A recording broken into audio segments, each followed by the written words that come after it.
Hello friends, Roy here with Lifetime. On this channel I share my take on life and on the times that we live in. Right now though I'm going to share another chapter in my book Severe Weather Ahead. This is chapter 7. I'm actually going to start back a little ways in chapter 6 just to kind of give it a running start into chapter 7. I thought the Gog and Magog war came at the end of the 1,000-year reign of Christ, Jim shared.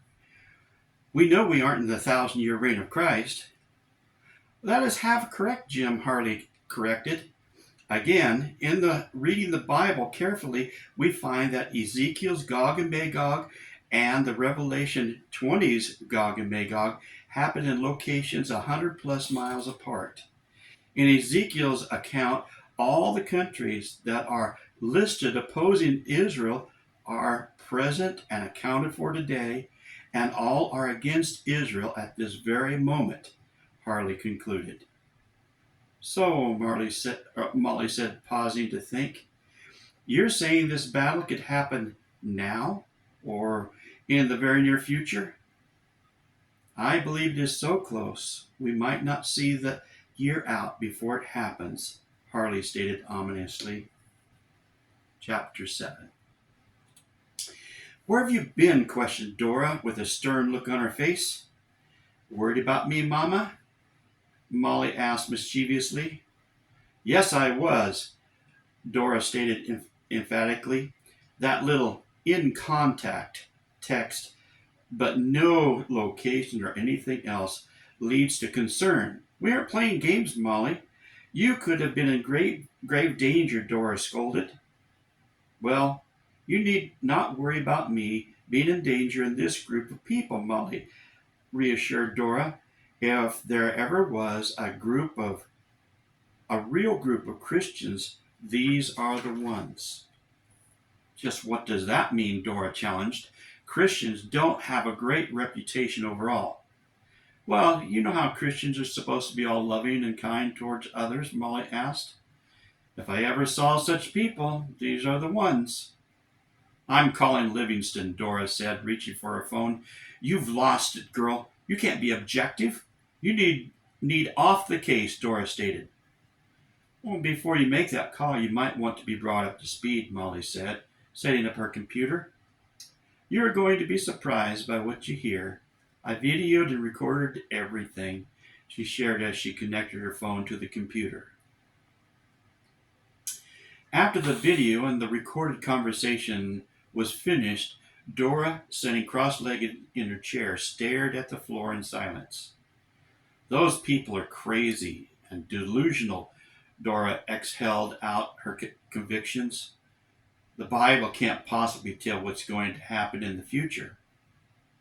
I thought the same, Molly admitted. But that thing about all the countries listed in Ezekiel being alive today, and they are the very ones directly opposed to Israel, is shaking my belief. That was written more than 2,500 years ago. It would be impossible for anyone to know who would be alive 2.5 millennia in the future, much less what they are going to do, Molly explained, shaking her head in disbelief. How do you know that was actually written that long ago? Challenged Dora.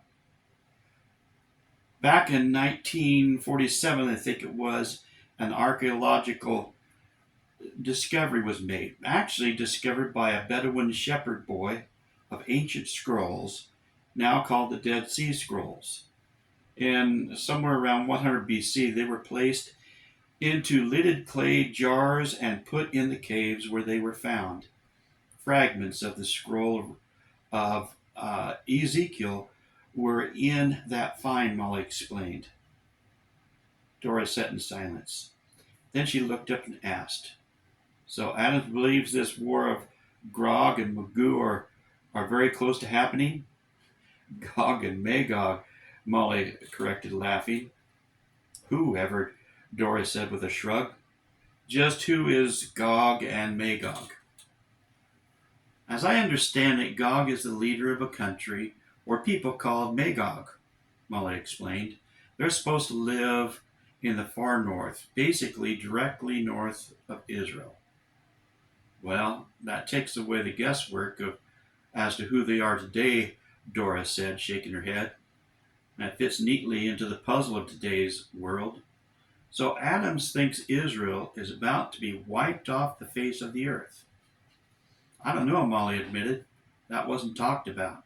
I'll ask him about it. Ask him, Dora said, looking doubtful. Oh, there was some of the conversation that didn't get recorded, Molly explained. I will be following them to all their meetings. I'm part of the team now. Dora's mouth dropped open at the revelation. You were supposed to get close to them, but how did you score being part of the team? And just what does that mean? Dora cross-examined. I mentioned to Jim that I made a video of what Harley had shared with the church, Molly explained. I said I had my own YouTube channel and that I might share what was said as subject of interest on my channel. Harley came over at that moment and found out what we were talking about. Then Jim asked how hard it would be to start a channel for the ministry. Then I volunteered to help start a channel for them. Go on, Dora urged. Then I lied a little and told them I was a freelance videographer that I was always searching for great stories to share, and that I could attend each of their meetings and use some of their material on my channel while creating a channel for them, Molly said. Of course, they asked me how I could attend and video all their meetings, and I said I made my living from my channel, which is only partially true.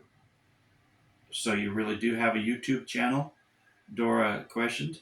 Yes, and I have more than 1,000 followers, Molly stated proudly. Dora was looking at the floor, frowning. What? Molly asked, looking as though she'd been caught with her hand in the cookie jar. Did I do something wrong? This is brilliant, Dora yelled at the top of her voice. We couldn't have come up with a better plan if we had a year to dream it up. Shh, Molly cautioned. We'll get kicked out of the motel. Charlie, I found it. It's all we need to prove fraud, John said excitedly into his phone. Great. How will you get it to me? Charlie asked. Can't explain now, a breathless John answered. I've got to run. They're after me. Then the phone went dead. God, if you're up there, please help John, Charlie said, staring at the wall in front of him. The next meeting was in a tiny church in Lamar, Colorado. Molly woke up at 6 a.m. sharp, as was the custom of her body. Dora was still sound asleep, sprawled out in bed, and actually drooling on her pillow. Molly could have laughed, but she didn't want to disturb her. It made the larger-than-life FBI agent seem more of a regular human being. Molly quietly showered and dressed. Dora was still asleep, with no indication that she had stirred at all. Molly slipped quietly out of the room and went down to her car. She had seen an IHOP's restaurant when they had arrived in Dodge City, and that's where she headed now. Seated and waiting for her breakfast, she reflected on the past few days. It was like a tornado had come in and disrupted her life. A few days ago, she was just a secretary, and now she was acting as an FBI field agent. She knew she wasn't one. And there could be dangers, especially if this Agent Orange found out they were after him. Yet trying to get close to Jim was actually turning out to be a delight. If this is what it's like to be an FBI agent, then this is the job for me, she thought. But she knew it wasn't. She wondered if Dora had ever shot at or had killed anyone. Probably. Molly knew that she would have a hard time shooting at someone, let alone killing them. Molly's phone rang, and she saw that it was from Harley. She was surprised. She had thought it might be Jim calling, and she was surprised to find herself a little disappointed when it was not Jim. "Hello," she answered, not sure what the call was about. "Hi, Molly. This is Harley. I hope I'm not disturbing you," Harley said, sounding apologetic. "Oh, not a problem at all, Harley," Molly said sincerely. "How are you doing?" "Just fine, thank you," Harley replied. "Are you still planning to be at the meeting in Lamar this evening?" he asked. "Yes, that is definitely my plan," Molly responded. "Is there anything I can help you with?" "Thanks for asking, Molly," Harley said. "Jim's truck won't start, and Pastor Jones is going to get it fixed. We plan to pick it up on the way back through. I was wondering if you could swing by Pastor Jones and give Jim a ride to Lamar," Harley asked hopefully. Molly paused for a moment and then said, "Yes," realizing that it would be something she would like to do. So it would be back to the motel after her breakfast to get her things. Lamar would be quite a ways, and she could not plan on returning to Dodge. What a break, she thought. This will give us a chance to talk quite a bit. I think this is going to be a good day. That concludes chapter 7. I have chapter 8 ready. I'll put it out in the next day or two. God bless you.